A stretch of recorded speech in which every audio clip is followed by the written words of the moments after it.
Imaginons un instant une scène assez dingue. Les écrans de Wall Street clignotent de partout. Une paire de devises qui brasse des milliards de dollars s'effondre d'un coup. C'est la panique totale. Ouais, le chaos absolu en apparence, quoi. Exactement.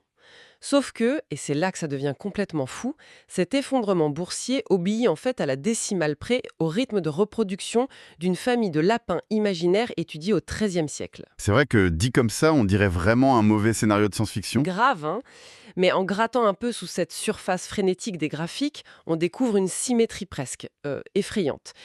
Du coup, aujourd'hui, on entame une grande exploration de la mécanique intime des marchés financiers. Et pour ça, on va s'appuyer sur un ouvrage de référence, Fibonacci Trading de George Milton. Voilà, notre mission du jour, c'est vraiment de décoder comment des lois mathématiques super anciennes, mélangées à une analyse visuelle, peuvent donner un sens à l'irrationnel de la finance moderne. Parce que le contraste est vertigineux, en fait.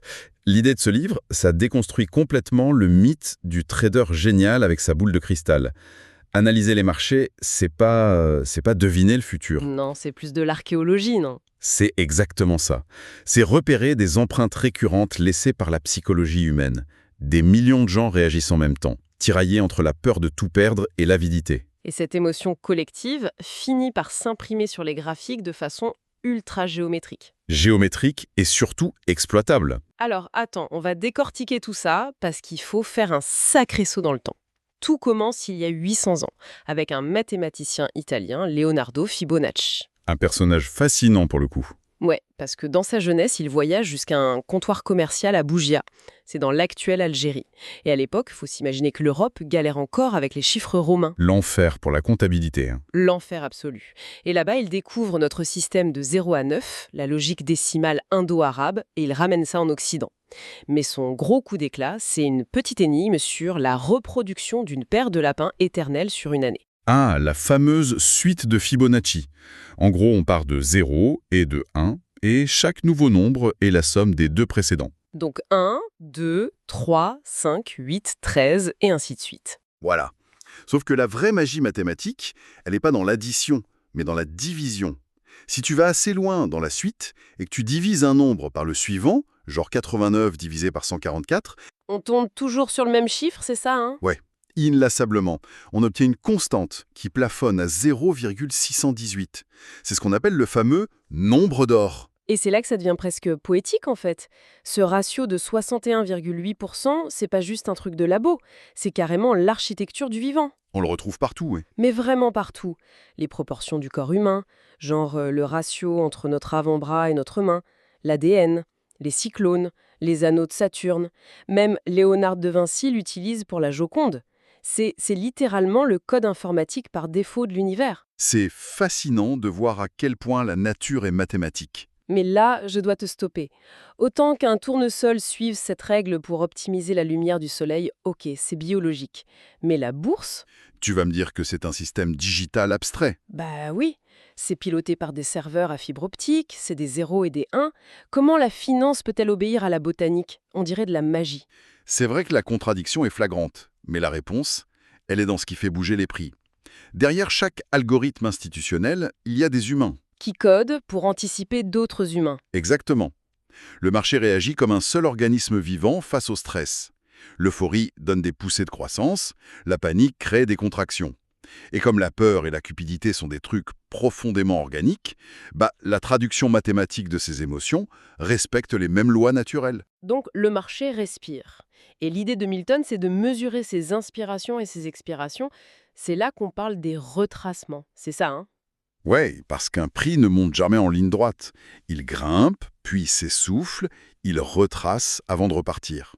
Et reprend son souffle, quoi. C'est ça. Et les traders projettent des lignes de Fibonacci sur leurs écrans. Ils cherchaient pas les chiffres bruts de la suite, mais les pourcentages du nombre d'or. 23,6, 38,2, etc. Et parmi tout ça, le livre met le projecteur sur un niveau très spécifique. Un niveau presque extrême, le 88,6%. Ah, ce niveau-là, c'est une merveille.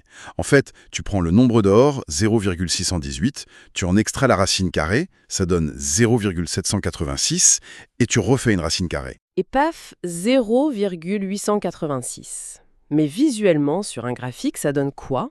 C'est terrifiant à voir. Imagine une hausse énorme, et d'un coup le marché plonge et efface près de 90% de tous les gains précédents. Pour quelqu'un de normal, c'est un crash total. Ouais, on se dit que la tendance est morte. Le livre donne un exemple hallucinant là-dessus, avec le franc suisse et le dollar américain, le USD CHF. On a une chute colossale de 2058 pips, c'est l'unité de mesure en trading, sur 37 semaines. 37 semaines de détresse absolue. C'est long. Et ensuite, le marché essaie de remonter. Il fait un retracement titanique de 1821 pips, et d'un coup, il s'arrête net. Il heurte un mur invisible et s'effondre à nouveau. Et la précision de l'arrêt, c'est ça le plus dingue. À 2 pips près. Sur des millions de transactions mondiales, le truc s'arrête sur la racine carrée de la racine carrée d'une équation du XIIIe siècle. Mais qu'est-ce que ça veut dire concrètement? C'est genre un filet de sécurité invisible? Alors, ça n'a rien de magique, hein. C'est de la pure ingénierie de liquidité. Comment ça? Quand un marché s'effondre de 88%, la douleur psychologique des petits porteurs est à son max, ils paniquent, ils vendent tout à n'importe quel prix pour stopper l'hémorragie. Ce qui crée une avalanche d'actifs bradés. Exactement. Un océan de liquidités à prix cassé. Et les grandes banques, les algorithmes prédateurs, ils ont cartographié ça avec Fibonacci. Ils attendent pile sur cette ligne avec des ordres d'achat gigantesques. Ah, ils s'absorbent la panique et raflent tout au rabais. Et leur mur d'argent fait rebondir le prix. C'est cynique mais brillant. Complètement. Ils poussent les prix au bord du précipice juste pour forcer la foule à capituler. Ouais, mais attends, ça pose un énorme problème pratique. Fibonacci, c'est juste une carte géographique, non? Tout à fait. Donc, ça dit qu'il y a un piège potentiel à 88,6. Sauf que, face à un couteau qui tombe, le prix peut très bien pulvériser ce mur et continuer vers le fond. Comment le trader sait à la milliseconde près que le filet va tenir? C'est là que la géométrie seule ne suffit plus. Il faut un signal en temps réel. Et c'est pour ça qu'on utilise les chandeliers japonais. Ah, l'art visuel des Japonais, popularisé dans les années 90. Ça montre pas juste le prix, ça montre l'anatomie du combat, non? L'ouverture, la clôture, le corps réel et les mèches. C'est ça. Chaque bougie, c'est l'histoire d'un affrontement entre acheteurs et vendeurs sur une heure, un jour. L'épaisseur et les mèches révèlent la psychologie immédiate. Moi, ce que je trouve vraiment génial, c'est que c'est littéralement le langage corporel du marché. Par exemple, si on prend le marteau ou l'étoile filante, on a un tout petit corps, une très longue mèche. Ça ressemble à une cicatrice. Ouais, c'est la signature de l'épuisement profond. Un marteau, après une longue baisse, ça te crie que les vendeurs ont attaqué très fort, mais qu'ils se sont pris un bataillon d'acheteurs en pleine face. Les acheteurs ont tout repoussé jusqu'au point de départ. Exactement. Les vendeurs se sont vidés de leur sang, métaphoriquement. Et à l'opposé de cet épuisement, on a cette figure que j'adore, le marubozu. Le nom signifie chauve en japonais. C'est une grosse bougie sans aucune mèche. C'est le bulldozer total. Là, c'est l'incarnation de la conviction institutionnelle. Un grand acteur qui achète seconde après seconde, sans jamais céder un millimètre, jusqu'à la clôture la plus haute possible. Domination absolue. Et à l'inverse de cette violence, on a le doji. Juste une petite croix. Le doji, c'est l'indécision parfaite. Le marché est paralysé, incapable de choisir une direction. Mais tout ça, puis isolément, c'est juste du bruit, non? Voir un doji au pif, on s'en fiche. Ah bah oui, la magie opère seulement avec la confluence. La rencontre des deux mondes. C'est ça. Imagine le prix qui s'écrase pile sur ton fameux niveau Fibonacci à 88,6. Et à ce moment géométrique précis, la bougie se clôture en formant un marteau géant. L'épuisement total au millimètre près. C'est le saint graal de l'analyse. Fibonacci donne la carte du champ de bataille et le chandelier japonais agit comme un satellite espion qui confirme la reddition en temps réel. Ça filtre le bruit parasite pour ne garder que les vrais retournements soutenus par les gros portefeuilles. Ce qui nous amène à la stratégie la plus agressive du livre. Parce qu'il y a cette figure super connue, l'épaule tête-épaule. Un grand classique de l'analyse technique. Le marché monte, fait une épaule, redescend, grimpe pour faire un gros sommet la tête, redescend, et tente une dernière petite hausse, l'épaule droite. Le tout repose sur une ligne de coup.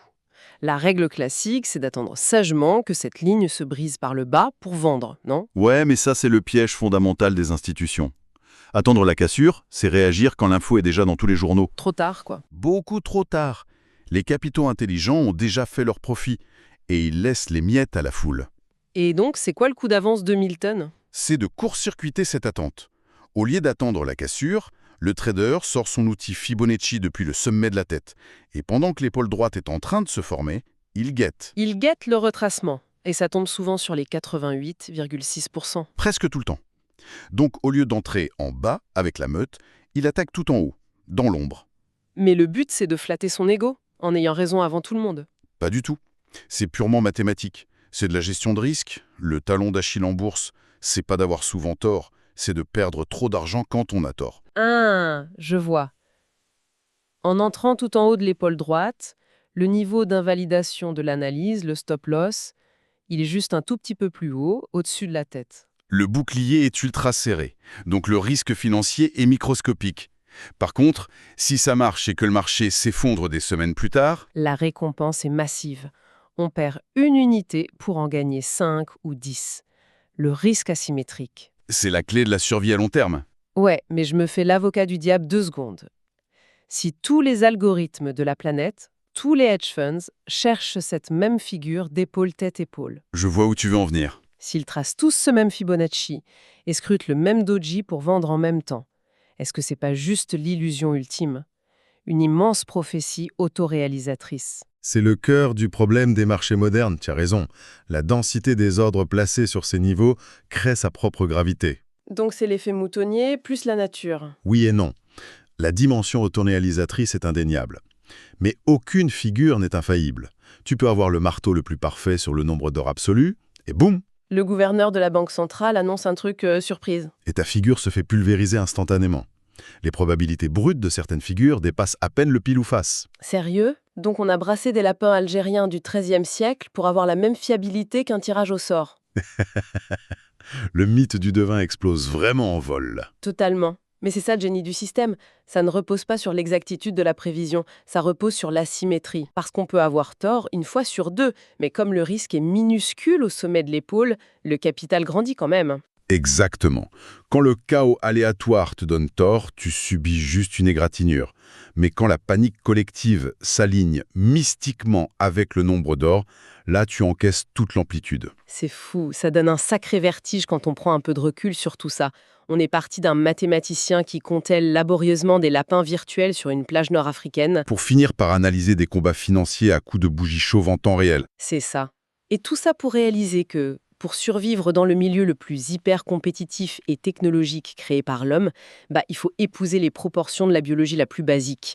C'est une vraie leçon d'humilité. L'Occident technologique adore penser que ces systèmes sont froids, impénétrables, régulés par des algorithmes parfaits. Alors qu'au fond, la mécanique des fluides de cet argent, ça bat au rythme de l'émotion humaine originelle. L'humain, coincé par le danger financier, abandonne sa rationalité numérique, il se recroqueville et suit les mêmes rythmes de contraction qu'une fougère ou que la spirale d'un ouragan. Et ça nous laisse sur une réflexion finale qui dépasse carrément la bourse.